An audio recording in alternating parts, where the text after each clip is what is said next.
Thanks to Bang Rio and Mas Leo, atas waktunya. Thanks to Yasmin also for having me in this Hashi Talk Indonesia. Jadi kali ini saya akan menjelaskan tentang development tool belt for building Terraform module. Sebenarnya sih ini lanjutan dari penjelasannya Pak Welly sama Mbak Ananda ya.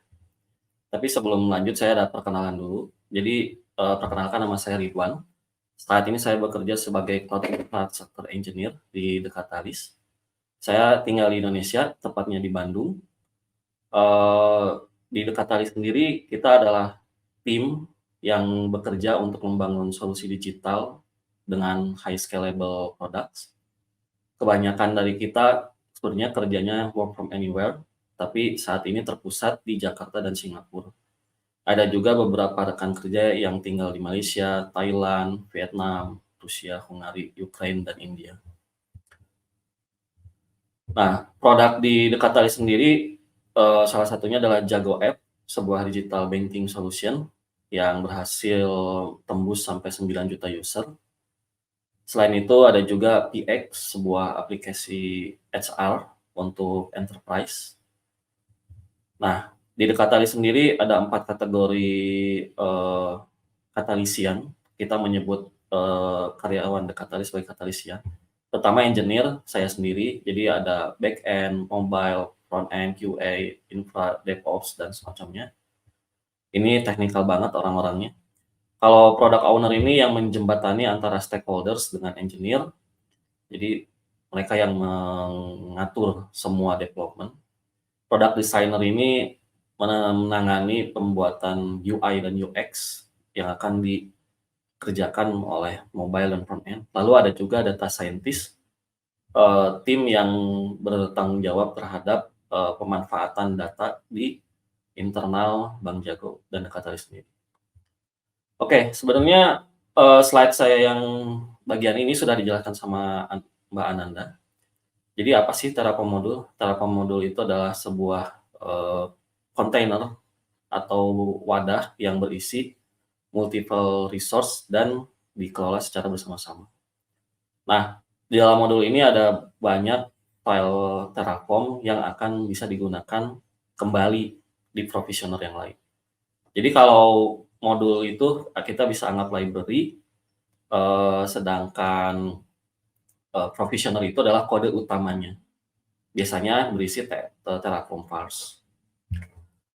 Nah, kenapa ada modul? Karena kita ingin membuat kode Terraform itu menjadi reusable.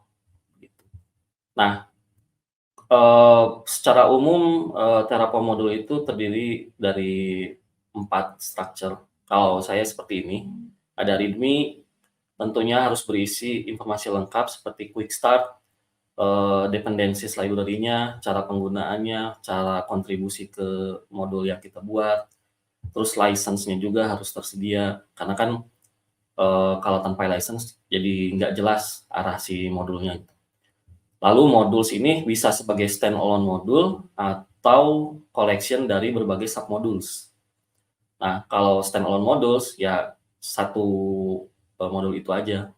Tapi kalau submodules itu biasanya ada kategorisasi. Misal nanti di modul yang akan saya tunjukkan ada 2 submodules. Ada modul key space dan ada modul roles di Cassandra. Nah, contoh ini diharapkan ada.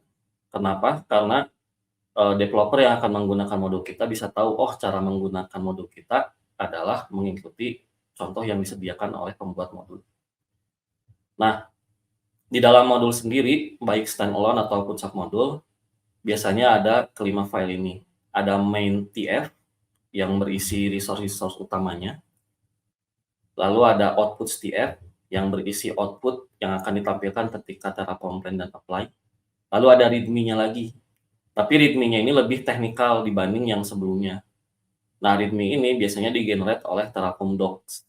Nah, jangan sampai kita membuat readme Terraform itu manual, karena bakal makan waktu. Lalu ada variabel juga. Nah, variabel ini berisi variabel-variabel yang akan diterima oleh modules yang dikirim dari provisioner. Lalu ada juga versions TF, ini adalah file yang berisi dependensi dan providers dari TF modul yang kita buat. Nah, ini contoh Terraform modul yang saya buat dan sudah di-publish, bisa dicek di link-nya juga, ada di repo GitHub saya. Jadi, karena saya membuatnya sebagai submodul, di sini bisa teman-teman lihat, ada key space dan role. Nah, key space dan role ini masing-masing punya file main TF, output TF, readme, variables, dan version masing-masing. Nah, key space ini kalau di Cassandra semacam database atau schema. Nah, kalau role itu ya user dan hak aksesnya. Nah, kalau example hampir mirip juga dengan submodul, tapi bedanya itu ada providers TF. Jadi providers TF itu nantinya berupa file yang berisi konfigurasi koneksi ke Cassandra. Nah, lalu ada juga Terraform TFVars berisi TFVars yang akan digunakan untuk menguji modul tersebut melalui contoh yang dibuat. Nah, karena saya udah bikin beberapa Terraform modul untuk pribadi sih di GitHub. Nah, selama perjalanan membuat Terraform modul tersebut, akhirnya saya menggunakan kurang lebih 12 tools. Pertama ada text editor, terus pakai Git, pakai Terraform CLI-nya yang jelas ya. Terus karena di Terraform CLI ini ada sub tools lainnya, saya biasanya gunain validate sama format. Nah, kalau ada modul AWS yang saya buat, waktu itu saya pakai tfsec untuk memastikan keamanan kode Terraform-nya. Nah, lalu saya pakai Docker dan Docker Compose untuk sandbox atau pengujian di lokal. Lalu saya pakai tfdoc untuk generate readme secara otomatis. Nah, sedangkan tfclean ini saya masih belajar karena cukup tricky buat konfigurasinya. Nah, lalu saya gunakan juga pre-commit. Pre-commit ini semacam tools automation untuk menjalankan sebuah pipeline saat kita mau commit. Nah, jadi sebelum kodenya dikirim ke CI/CD, saat membuat pull request, itu dites dulu di lokal saat mau commit. Jadi kalau ada failure saat menjalankan pre-commit, nantinya kita bisa perbaiki dulu, baru push lagi. Nah, terakhir tools yang saya pakai adalah GitHub Action, sebuah CI tools dari GitHub. Nah, text editor ini sebenarnya macam-macam sih. Ada yang Sublime, Vim, Visual Studio Code, atau yang lainnya. Tapi saya lebih prefer pakai Visual Studio Code karena ada plugin HashiCorp Terraform. Ini cukup populer, cukup memudahkan, ada syntax highlighting, ada error correction-nya juga. Yang ini nyaman banget lah. Secara developer experience, top banget. Kalau saya rekomendasinya pakai Visual Studio Code sih.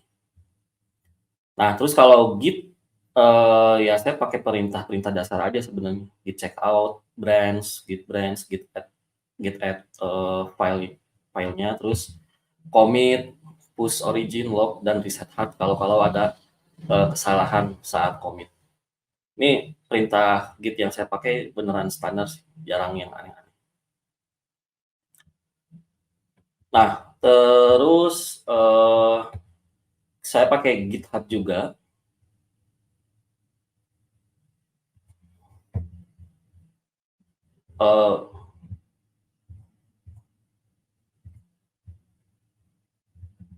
Sorry Mas, apakah screen saya kelihatan?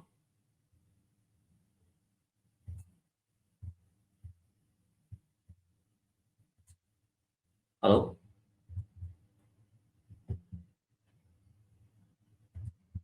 Ya, buat si GitHub sendiri, uh, sorry, GitHub sendiri ya repo yang saya pakai, ini repository management.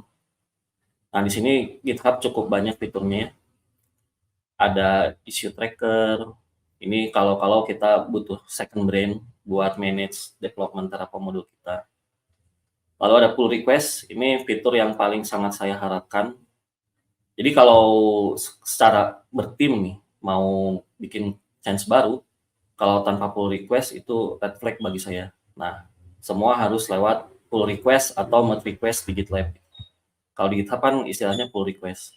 Jadi sebelum di-merge ke master branch, di-review dulu dan pastiin semua change-nya itu sudah melewati GitHub tes-tes yang ada GitHub Action.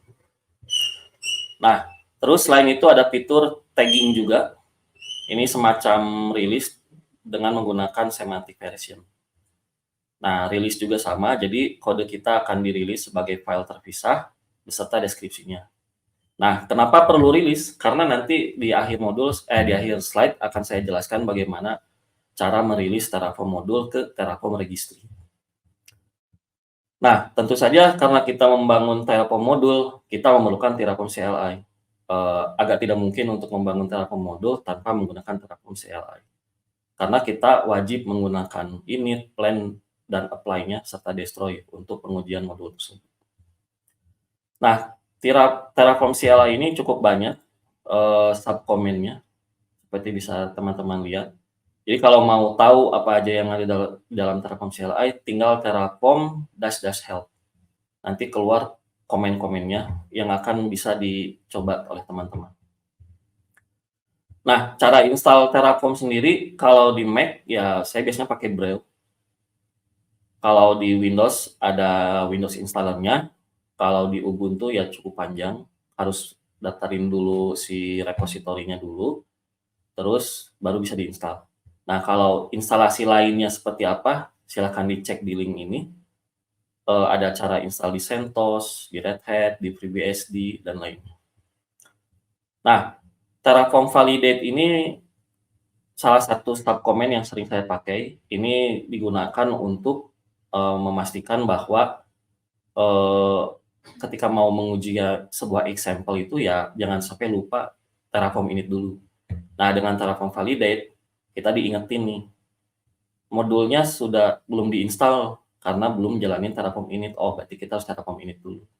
Karena kan kadang-kadang manusia itu pelupa. Nah, perlu pakai Terraform Validate dulu. Nah, kalau udah Terraform init terus di Terraform Validate, biasanya ada output sukses. Nah, ketika sukses, teman-teman bisa lanjut development-nya. Nah, lalu formatting juga perlu. Karena kadang kalau filenya kebanyakan, terus mau diformat satu-satu ya agak susah. Nah, di sini biasanya saya gunain Terraform format dengan parameter rekursif dan check untuk memastikan bahwa apakah ada file yang tidak terformat dengan baik. Nah, jangan khawatir, formatting ini standarnya Hashicorp Terraform. Nah, kalau misalnya dapat error nih, bakal muncul output seperti ini. Nah, kalau di sini salah satu errornya adalah mana ya? Invalid multi-line string di sini katanya. Jadi kalau misalnya ada kesalahan tanda kutip misalnya, itu akan muncul error.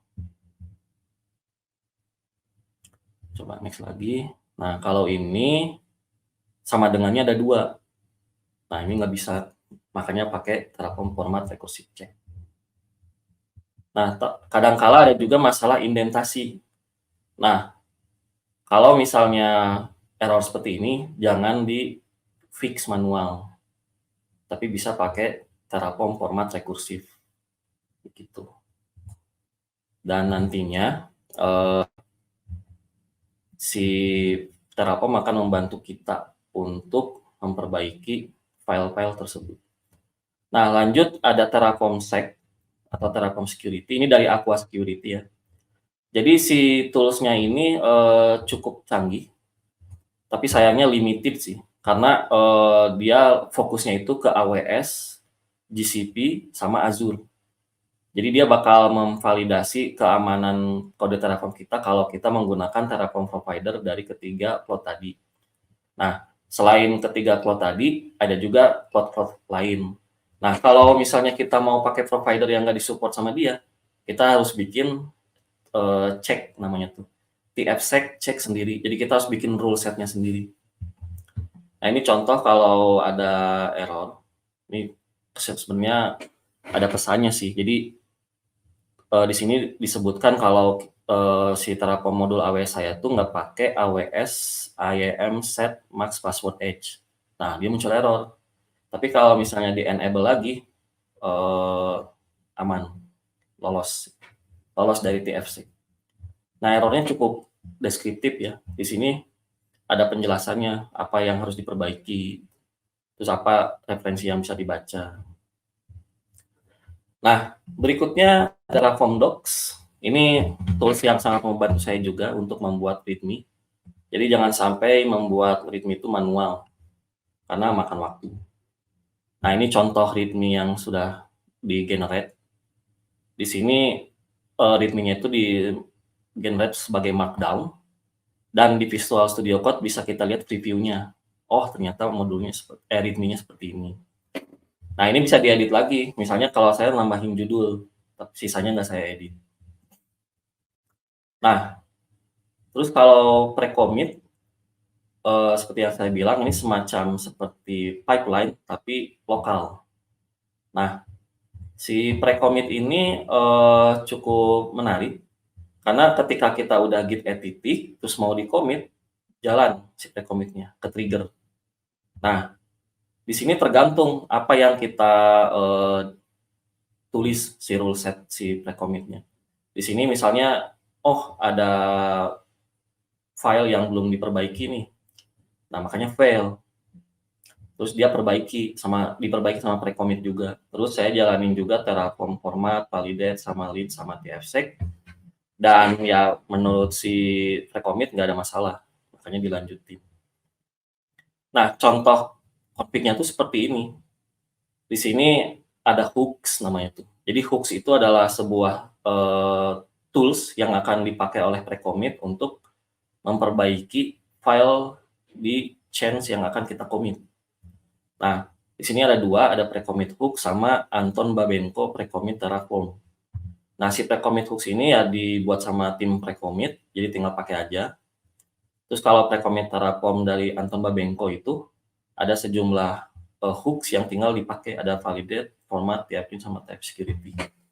Ini benar-benar membantu dan mengurangi waktu tunggu saat kita mau submit change di pull request. Karena kan kadang-kadang si CI itu sendiri suka lama prosesnya gitu ya.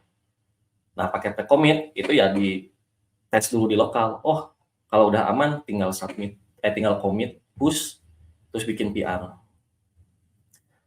Nah, kalau tadi tentang pre-commit, sekarang tentang Docker Compose dan Docker. Nah, ini contohnya. Seperti teman-teman lihat, di Docker Compose ini saya bikin Cassandra lokal. Ya, bentuknya seperti ini, bisa dilihat di layar. Standar lah ya. Terus tinggal pakai Docker Compose API, saya punya Cassandra di localhost. Nah, dengan Docker Desktop, saya bisa lihat si Docker Compose yang sedang berjalan. Terus bisa juga dicek lewat terminal. Terus saya bisa jalanin perintah Cassandra QL-nya. Saya di sini running select bintang from system schema key space. Jadi ada skema apa aja yang ada di dalamnya. Terus ada role-nya juga. Role itu kayak user-nya sih. Nah, kalau GitHub Action mirip sama pre-commit, tapi dia jalan di suatu mesin. Nah, di sini jalannya di mesin Ubuntu. Nah, di sini ada serangkaian jobs yang akan dieksekusi oleh GitHub Action saat menerima change baru lewat pull request. Di sini ada Terraform init, validate, format check, sama tflin dan tfsec. Nah, kurang lebih seperti ini. Kalau kita bikin pull request, nanti dia bakal ngecek tuh, some checks haven't completed yet. Berarti lagi jalan proses GitHub Action-nya. Nah, kalau udah dia bakal muncul seperti ini. All checks have passed. Berarti change yang kita submit lewat pull request ini sudah aman, sudah melewati semua jobs yang ditentukan lewat GitHub Action. Gitu. Nah, kurang lebih seperti ini di GitHub Action tuh. Kita bisa lihat detail state-nya, detail output-nya.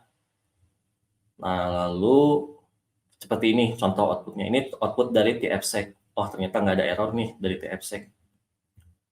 Nah, kalau misalnya kita klik action di repo-nya Terraform Cassandra admin, kita bisa lihat history dari GitHub action-nya. Jadi kalau misalnya kita kehilangan link atau lupa buat meriksa, kita masih bisa lihat di sini. Nah, berikutnya ada TF-Lib. Ini tools yang cukup powerful juga. Jadi dia mirip kayak Terraform Format sama Validate, cuman dia punya rule set tersendiri. Nah, saya masih belajar tools ini karena saya ingin implement Terraform Lin ini ke Terraform AWS modul saya. Jadi dia punya rule set sendiri. Nah, kalau yang saya tunjukin di layar ini, dia rule setnya untuk Terraform, tapi ya masih fail untuk diintegrasi. Nah, selain itu dia punya rule set buat Azure, OPA, Google, AWS. Jadi nantinya dia bisa memvalidasi sampai level resource cloud resource-nya gitu. Misalnya kalau ada Google VM nih, nah dia bisa ngevalidasi parameternya menurut dokumentasinya tuh. Misalnya, oh parameternya nggak boleh string yang ini, si nama tuh bukan nama. Misalnya ukuran RAM itu harus angka, misalnya nggak boleh string. Nah, bisa sampai meriksa sampai situ. Karena kan kenapa butuh lin? Karena kita harus meriksa sampai sedetail mungkin. Nah, kalau Terraform Validate dan Terraform Format hanya sebatas sintaks Terraform secara general. Tapi kalau TF-Lin sampai level cloud-nya sendiri. Jadi dia benar-benar spesifik ngecek bahwa kode Terraform yang kita gunakan dengan suatu Terraform provider, misalnya GCP atau AWS, itu sudah benar. Nah, cuman saya masih belajar untuk bagian yang ini. Lalu ada Terraform Test, seperti yang sudah dijelaskan Pak Willy Xiao. Jadi tadi sudah dijelaskannya sama Pak Willy Xiao bahwa Terraform Test ini sangat powerful. Dan yang sangat menyenangkan dari fitur terbaru dari Terraform ini adalah tidak perlu belajar Golang dan Python.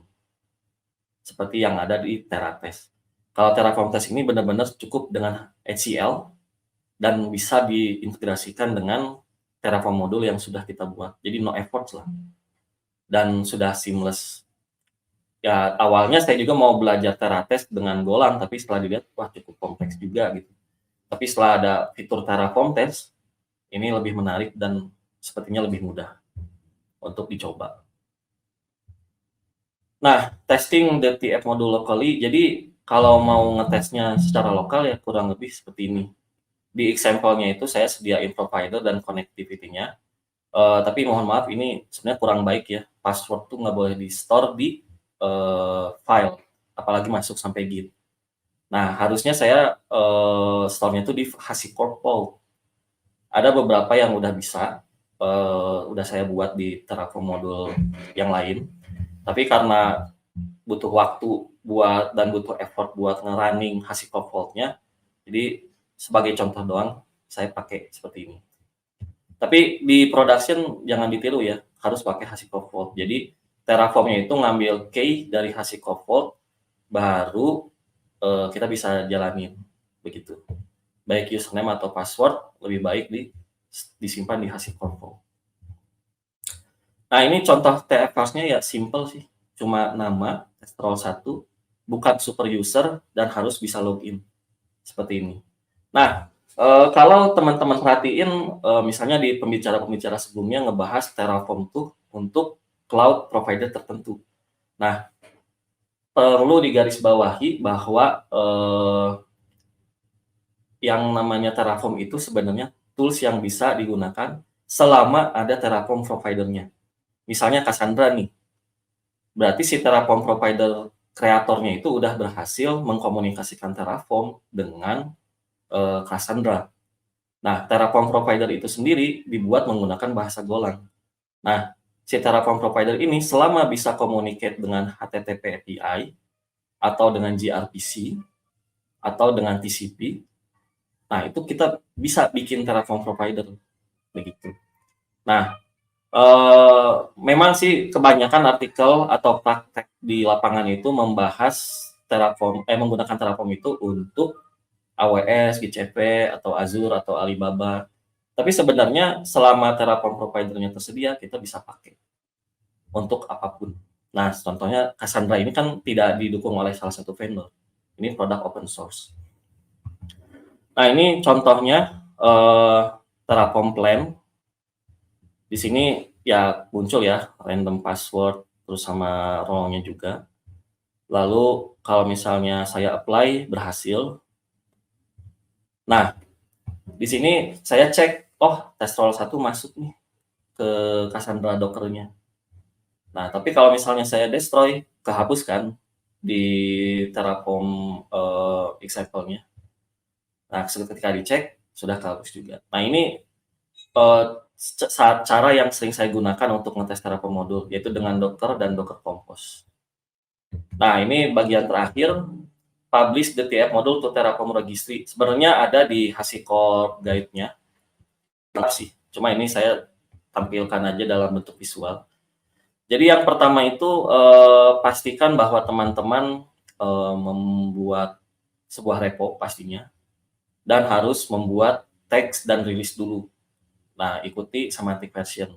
Misalnya saya mau bikin teks 010, nanti dibuatkan sama GitHub-nya. Terus buat rilisnya ya kasih judul sama deskripsi, ada ganti apa aja, terus apa yang diubah. Ya kurang lebih seperti inilah ya. Nah, nanti tinggal pergi ke Terraform Registry dan sign in pakai GitHub. Nah, sayangnya saya nggak nemu tombol GitLab di sini. Jadi pakai GitHub.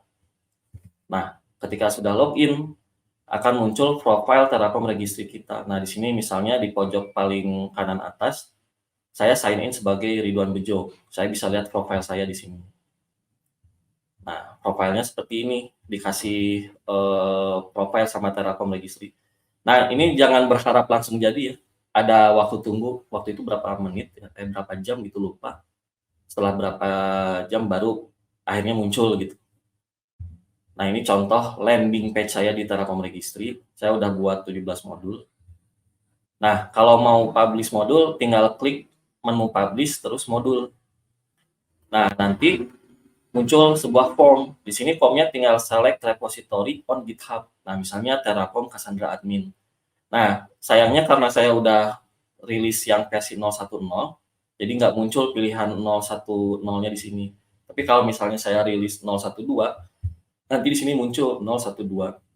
Lalu tinggal dicentang si term of use-nya, klik publish modul. Nah, beres deh. Nanti muncul halaman seperti ini. Jadi nanti submodulnya kelihatan, example-nya kelihatan, jumlah download kelihatan, cara integrasi ke provisioner Terraform-nya kelihatan. Ini kalau scroll ke bawah ada readme-nya juga. Nah, makanya readme itu penting karena nanti akan ditampilkan di Terraform Registry. Baik itu readme yang ada di root modul atau readme yang ada di setiap submodules dan juga di setiap examples.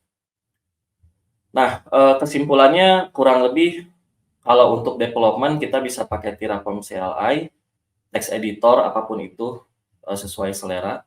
Pastinya kita perlu Git atau versioning control system yang lainnya. Dan ya rekomendasi saya sih pakai Docker dan Docker Compose untuk bikin sandbox-nya. Dan bikin pakai TF-Docs untuk generate Terraform documentation secara otomatis. Nah, untuk code quality bisa pakai Terraform Validate sama Terraform Format dulu. Tapi kalau udah bisa TF-Clean itu jauh lebih baik. Nah, untuk security saya sih rekomendasi pakai Terraform Security atau TFSec dari Aqua Security. Tapi ya ini limited sih, hanya untuk cloud-cloud besar aja. Kalau untuk open source product seperti Cassandra ya harus bikin rule set sendiri. Nah, untuk automation highly recommended banget lah ya pakai pre-commit karena biar mengurangi konflik sama reviewer juga gitu. Kadang kan kita submit bikin PR tapi ternyata gagal di pipeline-nya dan itu kan makan waktu kedua belah pihak antara kita sebagai committer sama reviewer.